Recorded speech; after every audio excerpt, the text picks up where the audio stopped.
So let's see. How do I want to say hello? That's good enough. Okay. All right. Okay. Well, welcome to The Endeavor. My name is Jason Lewis. I'm Nate Stone. And welcome to the podcast. I'm really excited. We've been wanting to do this for a while. And to just introduce my host, just so you know who he is, this is Nate Stone. He's been a best friend of mine for more than a decade now, and father of three, married to an absolutely lovely woman, Amy. Is a gentleman who owns a business down in Seattle that is an event space, but it also doubles as a place and a facility that employs at-risk youth in the greater Seattle area. It's also a space to mentor, and I think Nate would probably better articulate, because there's also a candle company that he started right out of here. If you can't tell, he's kind of an entrepreneurial guy, called Spear. Am I saying that right? Spire. Did it. That's right. Yeah. Spire, which is you could, if you know anything about phonetics, right? It's the second half of the word inspire, right? Or inspiration. It is. And so I believe it means to breathe. Yeah. Is that correct? In Latin. Yeah. In Latin. Okay. And the thought is to be able to create spaces, opportunities, and environments where, in particular, the young men, but also everybody inclusively, has the ability and spaces to breathe. And I've known Nate to be a person who their primary focus, aside from their family, which I think is primary for him, is doing something useful and beneficial in the world. And I think over the last few years, this has really kind of become your calling. And the stuff you've been able to do and the number of people you've been able to help and how it's grown is really super dope. And I'm trying to think about anything else. Great sense of humor, loves sports, big movie guy, reads a ton, just as much fiction as nonfiction, which I find really impressive because I can't seem to swing the other way. Also, just a genuinely good human being, profoundly reliable, very, very lovely. And yeah, I couldn't think of another person I'd want to do a podcast with. Likewise. That was fun. Yeah. Was it relatively accurate? Yeah. You do me, and then we'll go back and we'll make corrections. We'll edits. Yeah, we'll do corrections on who one another is. Okay, this is Jason Lewis. As he said, we've been friends for as long as my wife and I have actually known each other, so 13 years. And I would say really close for probably 12. I mean, I would say we got really close really quickly. Jason he wears a lot of hats. He's a firefighter. He's a dad. He is probably the intellectually smartest person I know. I think that cannot possibly be true. No, I think it is intellectually. I think then this is a low bar. I think all the time that I wish you would have become a doctor. Whenever our kids get hurt, we ask Jason if they're dying or they're okay. Jason, a few things about Jason. Yep, he has similar hobbies. Loves stories. Loves movies. Books, comic books. I mean, anything that tells a story, I think you love. Mm-hmm.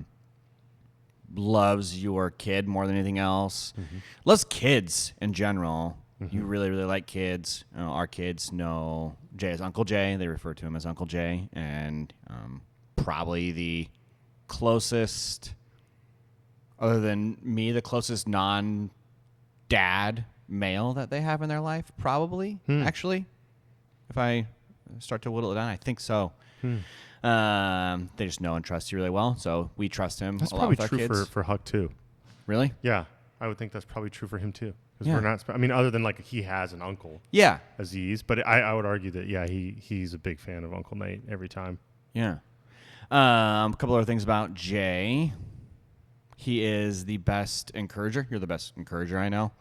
In fact, you really are. Amy and I talk about it a lot. You actually inspire me a lot to just lean into encouraging people. My default oftentimes is to like provide advice, and the older I get, the less I think advice is particularly important, and more I'm like, I think people just need to like be lifted up, and if you lift them up enough, then they're going to make the decisions that are best for them, or they won't, and either way they're going to make those decisions. Yeah. Right? So either way. Also, no one else I'd rather do this podcast with, which is why we're attempting it for multiple times, but this is it. Yeah. What else did I miss?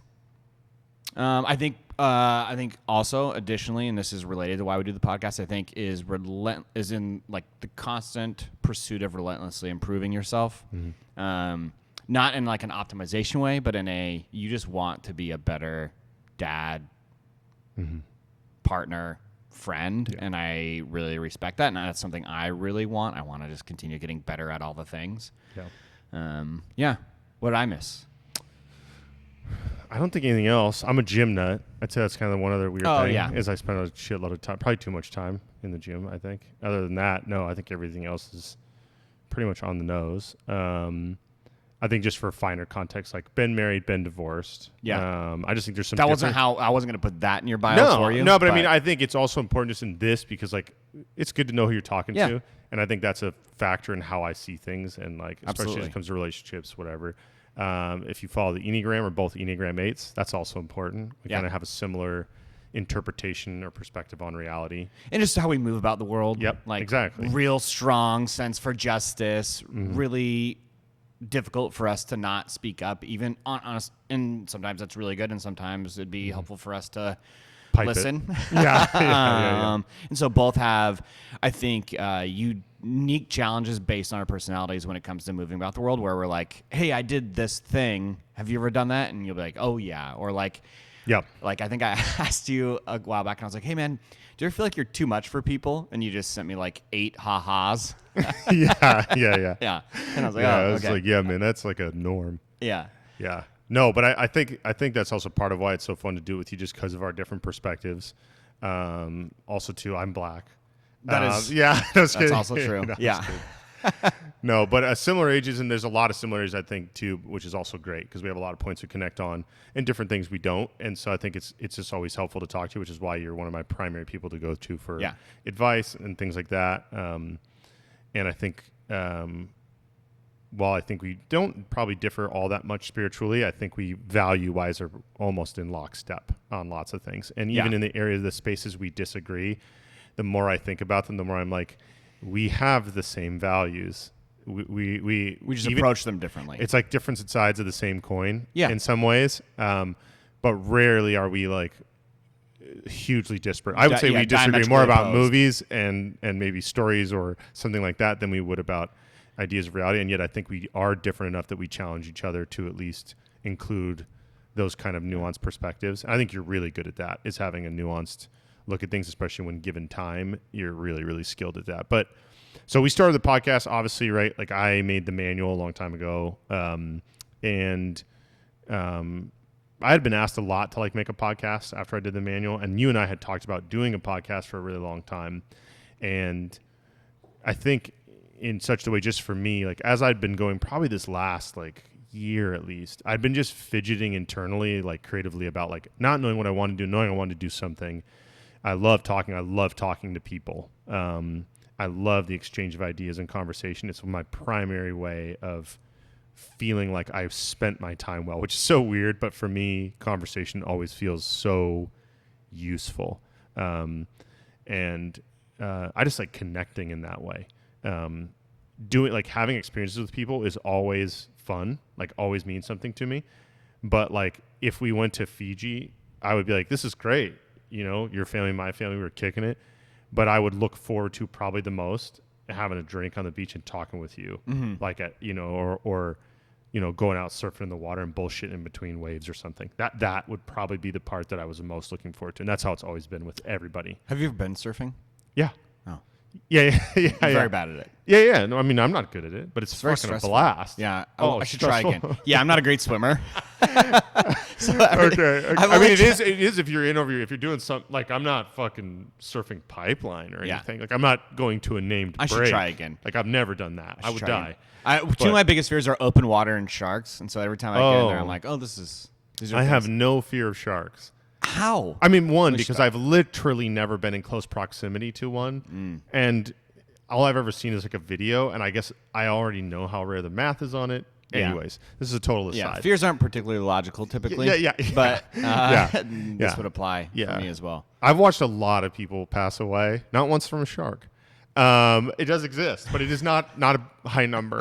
There's a lot more rational fears that I am afraid of that I do see. No, I do think, but But that was one thing, and just like I got through that kind of creative period where I just wanted to have more conversations and wanted to, and realize that like the manual's going to start again at some point.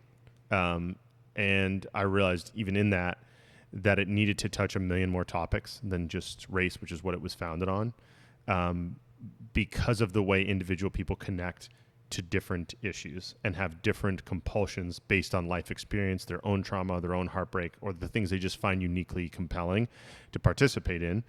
And in the same way that social maturation occurs, individual maturation is, like Rumi always says, when I was young, when I was foolish, I wanted to change the world. When I grew wise, I wanted to change myself. Yeah. And I think I realized that, like, really, as lovely as that quip is, I think I would probably challenge Rumi and go, I think you ought to try to do both. I think the play is to try to change yourself in such a way that you become more effective in your attempts to change and shift the world. And I think that occurs in a different way. I think to be the best world beater, I guess, in a sense, for me, is to have that maturation internally alongside your endeavors. Right. And so that's why I wanted to call this podcast, or at least came up with that idea, is like, because that is the nature of life. That's all you ever can do is adventure.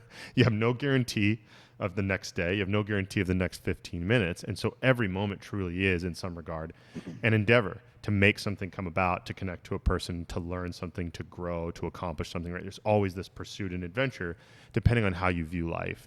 But I recognize the need in my own life. And it's also why, like, I started up therapy pretty recently in the last 3 or 4 months, really intensively, just to kind of go like, dude, you have to, at some point, at least in my mind, get very serious about your own growth and development so that you can just really show up as your best self. And I realized that some of my inconsistencies before, both creatively in relationships and in my broader life, was a result of internal kind of immaturities and things that I hadn't really focused on, developed, or even meaningfully processed.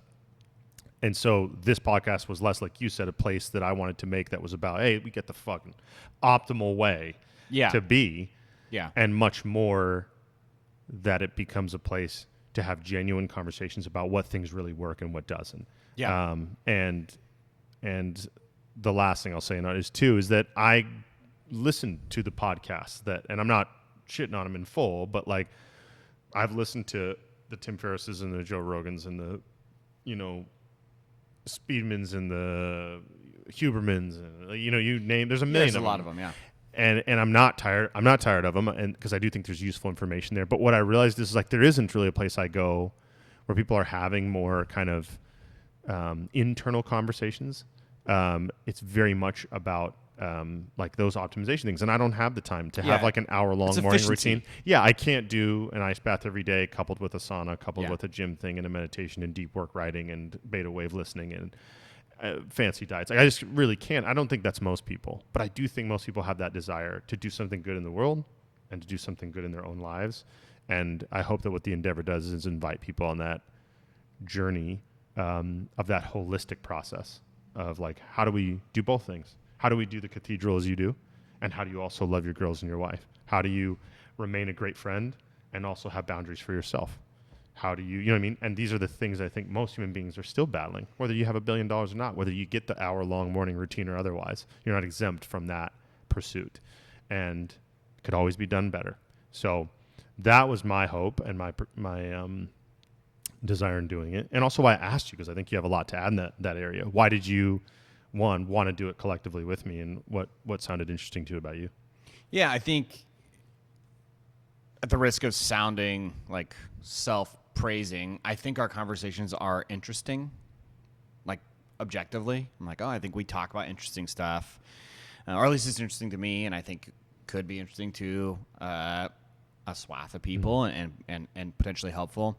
I think this morning I was kind of thinking about the analogy, ironically, of surfing, and just how surfing, as I said, I don't surf a lot for reasons I mentioned, but as a practice, I understand why it's so therapeutic for people, because it's probably one of the better, like, metaphors for what it's like to just exist as a human, is that you're, like, trying to be aware of your surroundings, to be present in the moment, to catch waves as they come and just be along for the ride, knowing that eventually that wave will die or you'll fall off of it. and then you have to endeavor to get back up and then catch the next wave. And I think it does a couple of things. The analogy for me, it reminds me that I'm mostly out of control and that most of my life is based around this massive universe in which I just get to play a part in. And that can feel either debilitating or encouraging depending on where your mental state is. For me, you know, it usually feels encouraging in that, like, okay, cool. I can only do what I can do. That's it. Or there's a quote, I'm going to butcher it, but I read it recently. I'm uncomfortable because I can do so little, and I'm uncomfortable because I can do so much. And that paradox is a really kind of tough paradox to live in. I've chosen to live more into the I'm more uncomfortable not doing anything, and so I do something.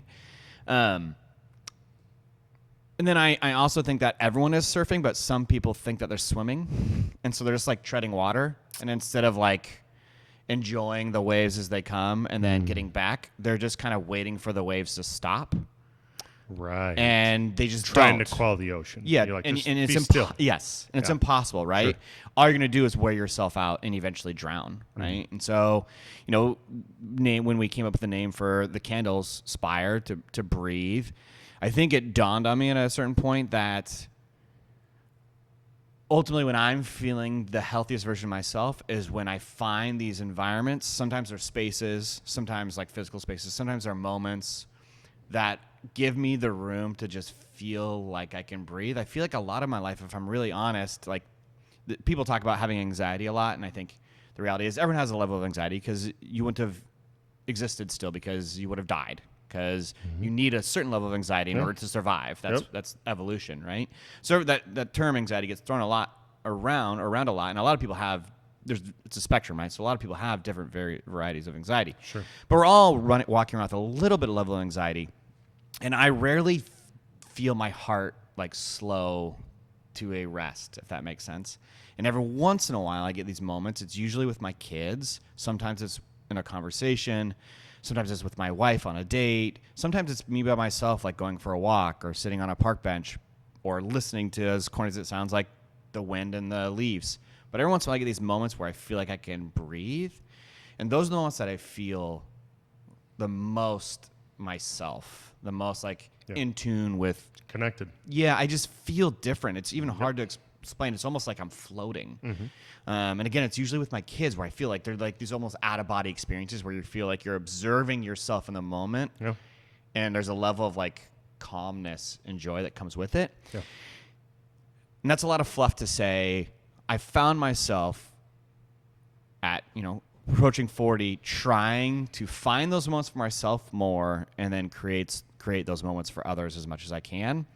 And that is like the endeavor for me is how do I find spaces for myself to breathe better, and how do I find other spaces for people to breathe better. And efficiency isn't the name of the game. In fact, finding spaces to breathe is highly inefficient at times. Or like going back to the surfing analogy, a lot of surfing, my understanding is sitting around waiting. Yeah. Highly inefficient. Yeah. Like snowboarding's way more efficient. That's not the point of it. Yeah. Efficiency is not the point. Yeah. Yeah. Where snowboarding is like way more efficient. You get in a lift, you go up, you're going to have to go all the way down, and then you get up and go again. Yeah. But surfing is this like. But the mountain's not going to change. No. So the other thing too is that again is a much more of a swimming analogy, right? There's a controllable factor, right? Like you can't control the size of each and every wave. You can't control the wind that chooses to gust. Little blurbs show up in the waves. Little shark. Things.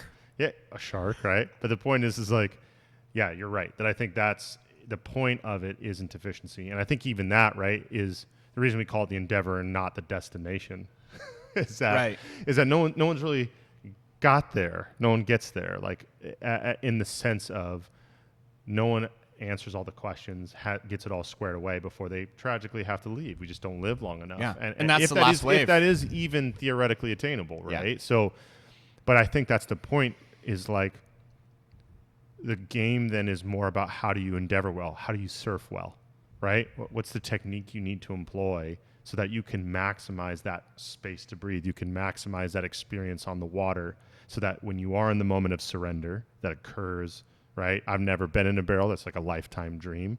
But you like when people talk about it, like they're like, euphoric. that you're like, you are on the inside of something that you have no control of, right? You're witnessing. And I said that to someone recently where I was like, I'm realizing as I get older, the thing I couldn't find a way to do in my 20s, which has been the greatest boon to managing my anxiety, has been the ability to step out of my life and simply witness, to kind of like drive down the highway and you're like A to B, A to B, A to B. And the other day I was like, back out and just look at giant Mount Rainier on the horizon, look at the sun, look how many trees there are, think about the way you feel in your body, how many people you love. And all of a sudden you're like, it's miraculous. Mm-hmm. And that ability to surrender to the moment is what is the game of surfing well, of endeavoring, of being like, stop trying to get somewhere, something you're not going to get there, but it's like, just stop making that the singular focus of how do we make this so maximally efficient where I schedule every second of my day to make sure that I am whatever. It's like, well, I think it's because it might be interpreted that sitting and observing and witnessing or being present and just surrendering and not muscling everything feels like a waste. And it's not. It's the part that, like you said, lets you breathe and actually gives you the capacity to surf well, right? If you try to tell the ocean what to do, I'm pretty sure any pro surfer would tell you that's not how it works, right? Like any sailor, any Navyman would be like, you don't tell the ocean what it's going to do. It does what it does. And you have to figure out how you're going to participate. Right, exactly. So I love that analogy, but I think it's brilliant. And that's obviously like so helpful, I think, for so many people, because even if you've never surfed, you can gather, the concept. So yeah, and that's why I think it could be helpful to people, because I think we're in the same boat as almost every other human, which is like we just get to be here or not. I mean, metaphorically, right? You either get to choose to be present and ride these waves, or you can just fight it. And so regardless of where people are at in their careers, family status, relational status, I think everyone is trying to do the same thing, which is find these spaces that allow them to connect and breathe better, and then endure the waves when they just inevitably get bowled over. Yep. Right? And so everyone's kind of no matter what, everyone's a little bit in the same boat. And my hope is like our conversations would help just encourage people to figure out how to move about the world in the best way that they can at that exact moment with what they currently have at their disposal. Totally. And I think when you're in that space, when you have that inner sense of connectedness, it's so much easier to show up in the world and be effective in the endeavors you undertake to improve the world.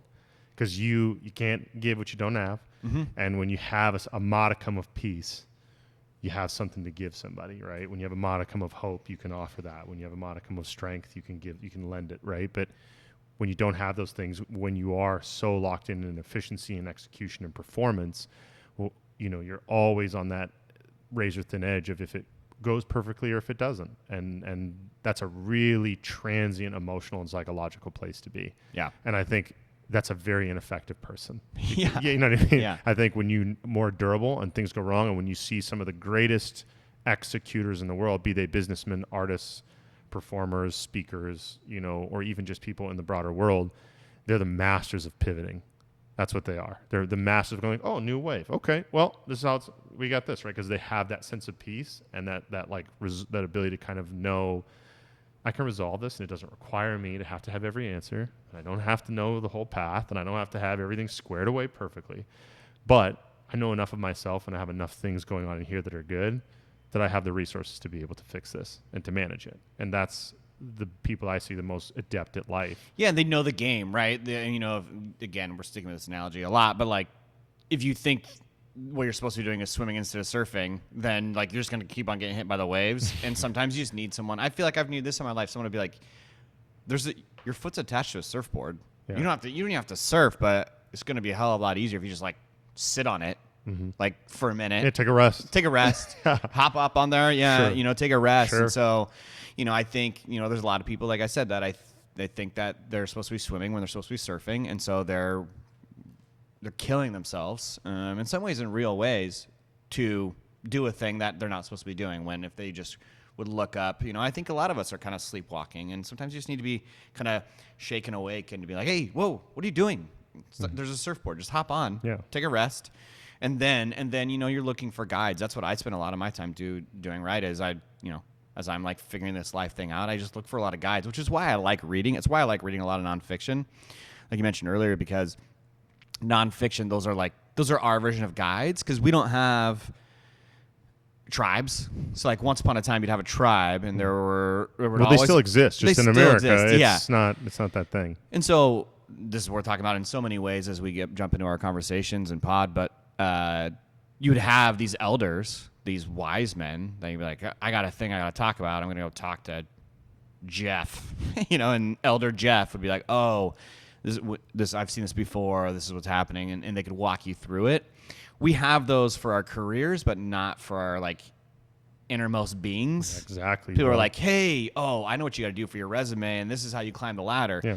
We don't have a lot of those. You're feeling depressed? Let's talk about it. You're feeling anxious? Let's talk about it. You feel rudderless. You feel purposeless. You feel lost at sea. You feel like your marriage is suffering. I mean, all these things that people navigate on a daily basis. I think it's helpful to be reminded that everyone is hurting in some capacity, even if they don't know it. Like some people have slivers and they just don't know that they're there. Right.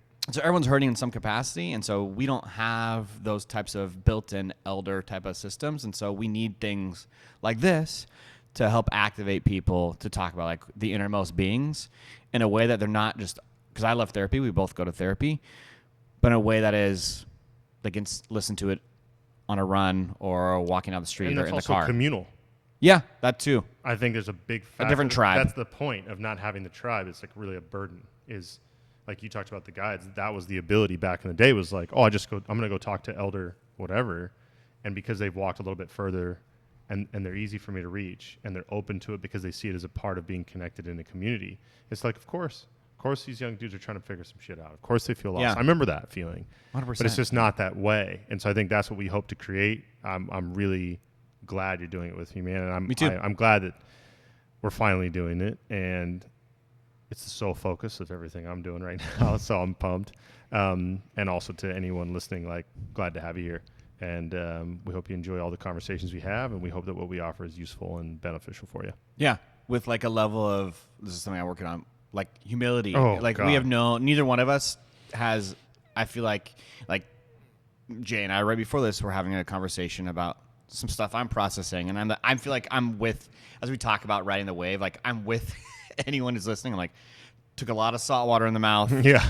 Feel like I'm going to puke. Yeah. But I'm going to hop back on the board and get back to it. So thanks for taking time to listen. I always think that when people choose to listen to anything I have to say, I'm like, there's no greater gift you give me than Attention. lend an ear and attention. Yeah, for sure.